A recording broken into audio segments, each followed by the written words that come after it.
palangga. Pagising ko ito nang galing sa Sanagawa. Galing po ito sa Hokkaido. Ayan. Bili ni Tatay Tanaka. Surprise. Ang layo ng inigaling pa tong eroplano ha. Yung eroplano pa ito. Hokkaido. Oh my God. Oh my God. Ang sarap. Frozen pa siya, mga palangga. Niroplano pa talaga to siya langga. Galing talaga sa Hokkaido. Kaya, gagawin ko niyan is parang red lobster lang. Ay, ang mahal naman tingnan nyo 15,800 yen. Yan, unboxing. Woo! Happy Sunday sa lahat. Ayan, love you all guys. Yan, painit muna tayo mga palangga ng apoy.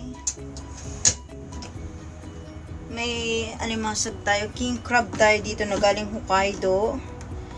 Kaya pinakuluan na ho namin yung iba. Ang iba naman ay gagawin kong para siyang uban. Lagyan ng oyster sauce. Maglagay muna tayo ng mantika.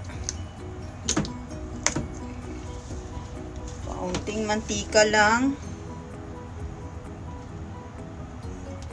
At mag-gisa lang po tayo ng sibuyas at bawang.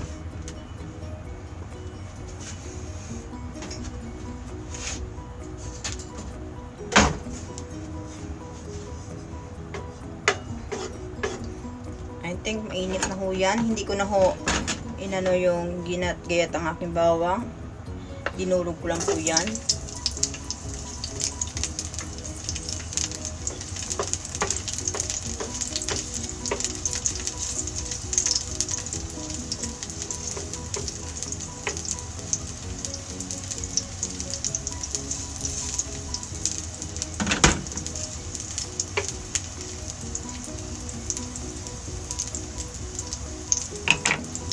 Ito po ang ating king crab.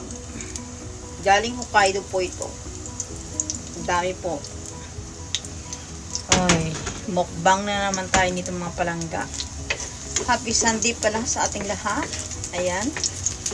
Golden brown na ang aking sibuya. Ang aking bawang ay sunbis sibuyas na.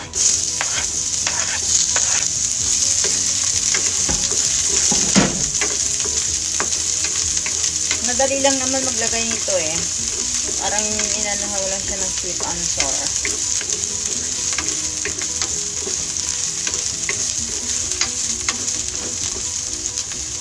Hina lang ang ating apoy. Ayan. At ilagay na natin ang ating alimasag.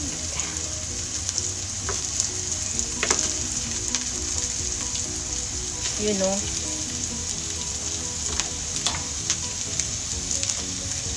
Tapos kamay pa lang haba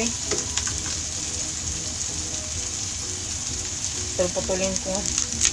Haba kasi.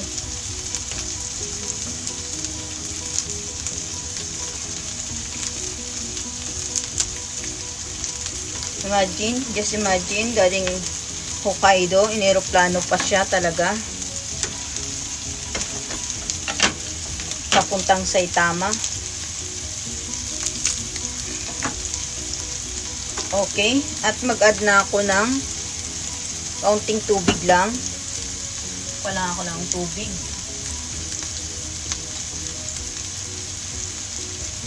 Kaunting tubig.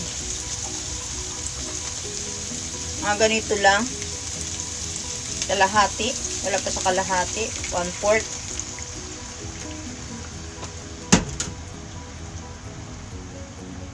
And buksan natin ang oyster sauce. Ang sauce niya.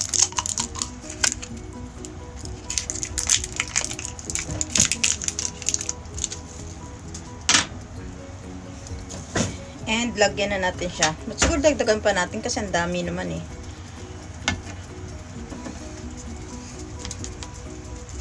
Magdalaga rin ako ng balot mamaya.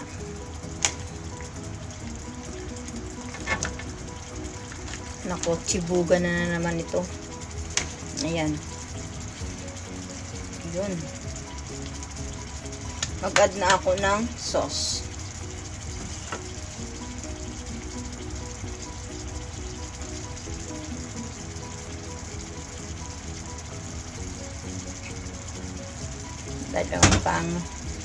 Dalawang palangga. Masarap ang sauce.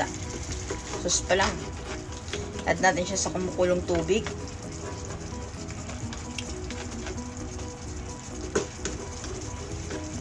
Add pa natin.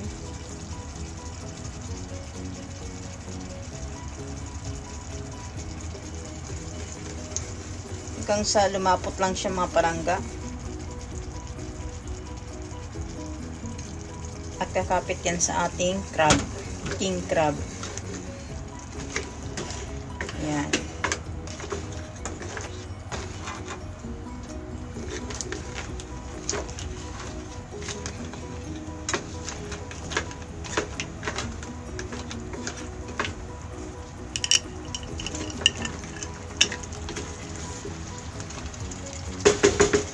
Takpan natin.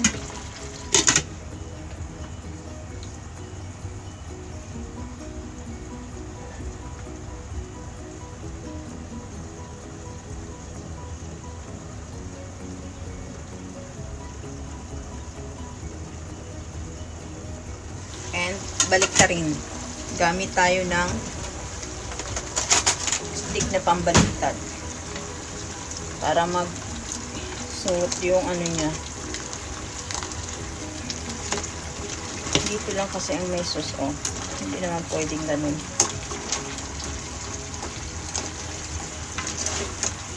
Simple lang ang paggawa ko ng ano.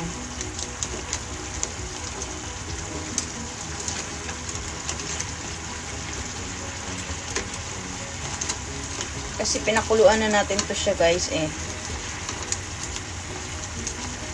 Antayin lang natin siya mag-golden brown.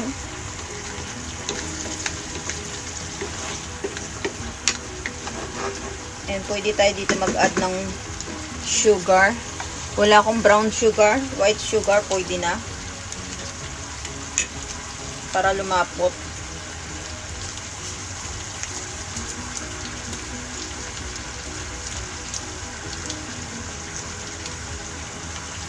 Yan.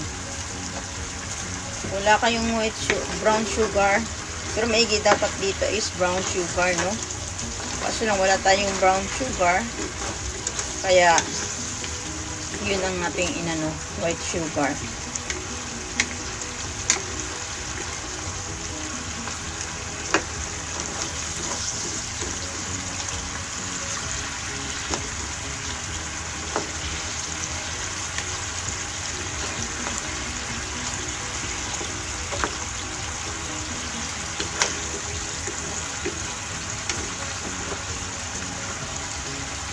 Para lumapot lang siya.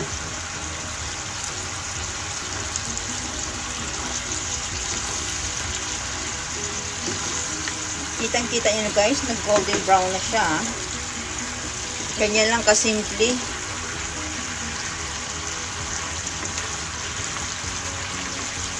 Malinam na.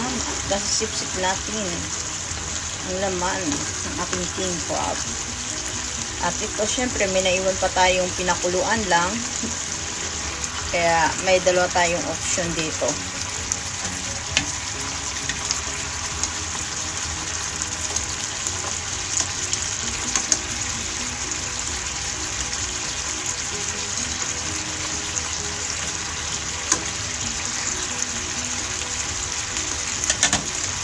Hayaan ko lang si John.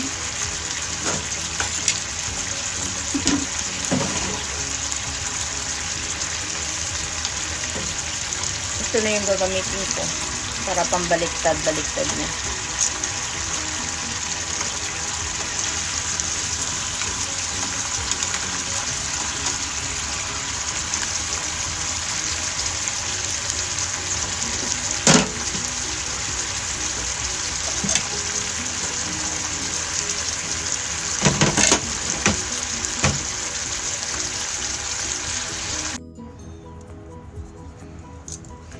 At Takpan na rin ulit ang apoy.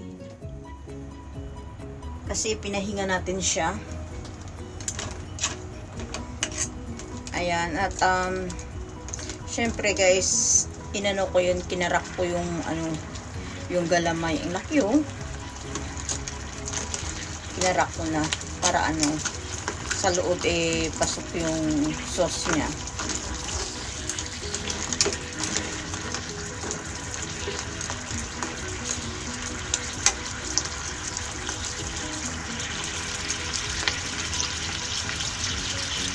Ayan. Ready na tayo ng nito at ilagay na natin. Ang ating king crab with oyster sauce. Niluto natin siya sa oyster sauce. Ayan mga palangga oh. Look yummy. At ito naman ang ating isa pang pinakuluan lang king crab. Galamay niya pakahaba. Malaman. Ayan, mga palangga, sana nagustuhan ninyo at magmumukbang tayo dito sa bahay at magpakulo na ako ng balot. Balot naman.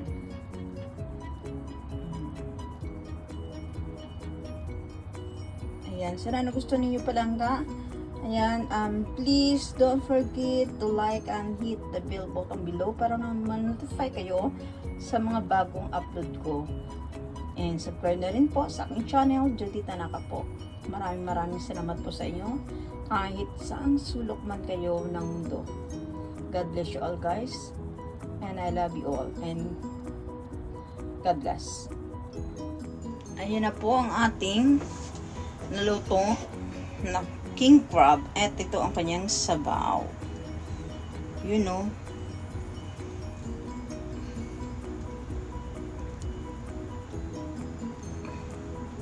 ipaibabaw lang yan mga palangga oh. Yung sauce.